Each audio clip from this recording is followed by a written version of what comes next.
What's up, guys? Welcome back to the channel. My name is Steve. Thank you for joining us. And today we are talking about a sneaker that holds a very significant part of Nike's history. And really, without this shoe, we wouldn't have the Nike Freeze. Yeah, it's that important. Today we are talking about the Nike Air Presto, which by today's standards is a pretty prototypical running sneaker. But in its debut, it was revolutionary, even in the ways that Nike promoted it. But first, let's take a closer look before we dive into the history on these bad boys right here.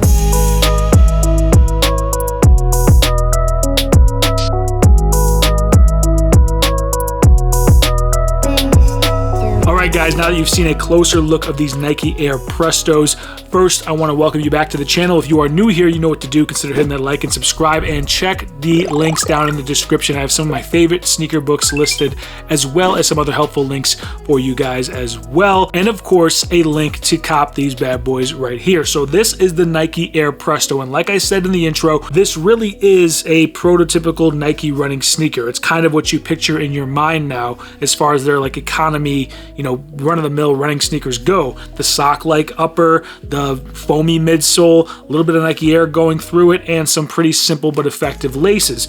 But at its time, when this thing first dropped, it was revolutionary in a lot of ways. So you got to go all the way back to the year 2000, and it was during the Olympics that these really debuted. And at the time, the focus around these shoes right here was comfort and easy on, easy off, just overall, just making this as comfortable and as easy as possible. And so the selling point of the Air Presto, when it was first launched, it was nicknamed the t-shirt for your feet, and that is displayed in multiple ways. Obviously, this upper, which is a neoprene material upper, it's very stretchy and easy to slip on and off, kind of like a t-shirt. And the way that Nike sized this shoe, which they still do till this day, is also a nod to that t-shirt for your feet theme.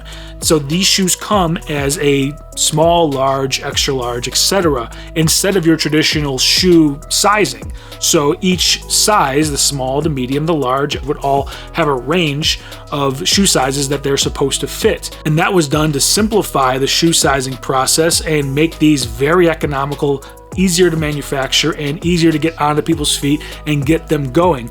Along with the midsole construction, this was meant to be one of the most comfortable, freest feeling sneakers that you could wear. They were really trying to give you that feeling of running barefoot, which is pretty much what the Freeze were all about as well. And this came before and was kind of the shoe that walked so that the Freeze could run.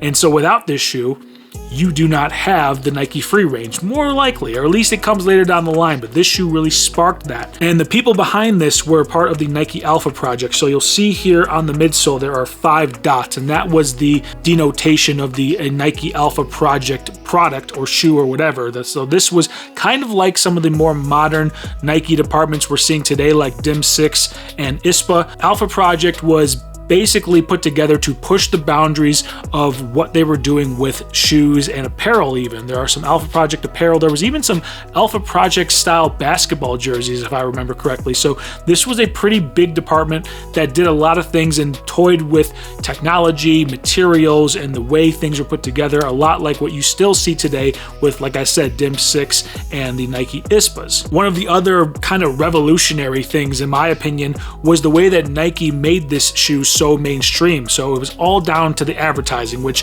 you already know at this point, Nike is a master advertiser. They have really built this brand around advertising and branding. And with the Air Presto, it's really no different. So instead of what you kind of come to expect when it comes to Nike running sneaker commercials, a group of people running in sync, or someone running down a long road or on a track and up-tempo music, instead they went with 13 different micro ads, because there were 13 actual colorways that dropped at the same time, which again, kind of crazy. Not something you really see that often, but there was 13 different colorways. They all had their own, obviously color scheme and theme to them, but there was also a dedicated ad. It was about a 15-second ad per shoe that would air.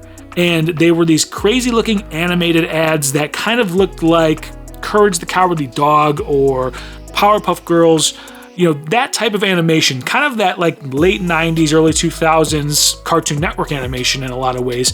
And these shoes all had crazy sounding names to their colorways, like Brutal Honey, Shady Milkman. I mean, there's one about a cloud taking a leak on someone's house, as well as sound too. So there obviously was like an animated, cartoonish type of sound that went with these videos, and a pretty kind of avant-garde, irreverent type of theme with all these ads that really pushed this sneaker into people's faces and kind of made them take notice. I mean, it was just crazy advertising with a crazy looking sneaker promising some pretty outstanding technological breakthroughs for the time. I mean, this is just a completely different running shoe from what you had pre the year 2000, and it really ushered in a silhouette that has become synonymous with running sneakers, whether you're looking at Nike or other brands. So in so many ways, like the Air Max 3s I talked about a couple videos ago, this is a seminal point in Nike's history, especially with Nike running, and this shoe means a lot more than just the shoe that had the sock-like upper first. So let's talk about this specific colorway right here, because this model just dropped, and this is the Soar blue and orange colorway, and there is a theme here, as you can see, going along the sock upper. But first, let's talk about what you get. So you get like a neoprene-like sock upper, and then you get this Presto midsole, which really, this shoe has not changed at all in the 20 now years that it's been released. And they've released other versions like the Flyknits, but this is for the most part very true to what you would get in the year 2000. So on the outsole here, you see you get the Duralon foam midsole, you get some Nike Air in the heel, and it's pretty, I would say, run-of-the-mill by today's standards, but it's still a very comfortable casual use or running use sneaker. This thing still performs for the avid runner. You could use this as your daily runner, and you can also use this as a casual sneaker to pair with a fit. Another iconic element of the Presto is the way that they house the shoelaces. So obviously with the sock-like upper being very flimsy and whatnot, you didn't really want the eyelets in there, so you have these plastic pieces coming up off the top of the midsole that house the eyelets and then hold the laces into place, and that allows you to slide this sneaker on and off really easily, quickly, and then pull on the laces, tighten them up, and you are good to go. And I think these plastic eyelet pieces are part of the iconic look of the Presto. So when I think of Nike Prestos, I think of really of these, as well as the flimsy foldable sock-like upper. And now on to the rest of the upper here. So on the blue here, you see some sketches and like blueprint looking markings. So these are all original sketches from the design process when this shoe was created. So you see just a mishmash of all those different types of sketches and little blueprint markings all over the sneaker, and that's the theme that you are getting with this particular colorway.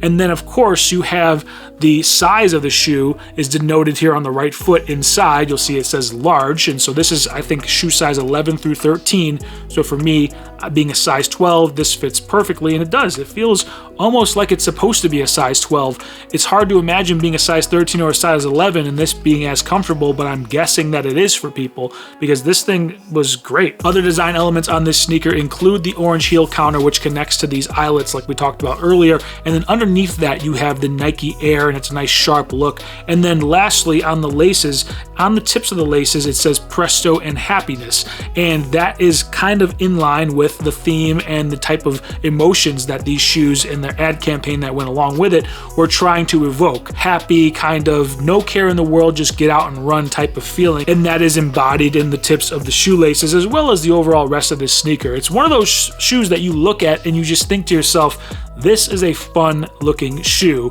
And hopefully, if you are around my age and you remember when these first dropped in those commercials on TV, this evokes happier, nostalgic time in a way. I mean, these are just really cool shoes, and if you had them back then, just like if you have them now, they're shoes that get noticed and they're shoes that people want. Now, I've seen a lot of recent Presto releases sell out pretty quickly, but for this one here, these are still available on Nike.com, and I have a link down in the description for you to get your hands on a pair in your size. So, but sometimes Prestos, especially the other colorways that dropped recently, are hard to get your hands on. So this is still a sought-after sneaker, and Nike isn't necessarily flooding the market with Prestos, despite it being the 20th anniversary of when these debuted. And that does it for me, guys, on this video of the Nike Air Prestos. A little bit of history to go along with a very dope release, and I hope you enjoyed it as much as I did. If you did, did, consider hitting that like and subscribe down below, and drop a comment letting me know what you think about these bad boys right here, because I am the CEO of responding to comments. I will hit you back.